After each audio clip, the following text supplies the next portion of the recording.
আসসালামু আলাইকুম গাইস, বাংলার বোকাচোদায় আপনাদের স্বাগত। আজকে এমন ভিডিও আপনাদের মাঝে তুলে ধরবো যা আপনিও দেখে হাসতে হাসতে পেট ব্যথা করবে। শুরুতেই দেখুন লোকটি জামার তল থেকে কি বের করে লোকটি খাইয়ে দিল। অতিরিক্ত খুশি হয়ে বান্ধবী যখন লাফ দিতে যায়। বলো কি তুমি সত্যি বলছো? দেখুন আপুটি গিয়েছিল গোসল করতে, বাট কে জানতো বেলুনটি ভাবে উল্টে যাবে। লোকটি পানিতে লাফ দিতে গিয়ে উপরেই লাফ, আর মেয়েটি বরফ ভেবে বালিতেই স্কেটিং করা শুরু করে দিল। এই ভিডিওটা পুরাই অবাক। হঠাৎ করে লোকটিকে মারা শুরু করলো। বেশি ভাব নিলে যা হয় আর কি।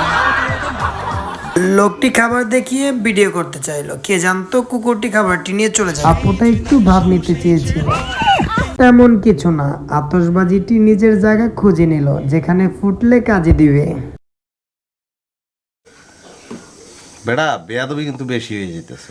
যখন একটা বনের পাখি ঘোড়া ভেবে তার উপর চলতে যায়, তখনই উচিত শিক্ষা দিয়ে দেয় পাখিটি মেয়েটিকে। আপুটি হয়তো আর কখনো ঘোড়ায় উঠবে না, আর এই পাখিটির সামনেও আসবে না। আপুটির হয়তো উচিত শিক্ষা হয়ে গেছে।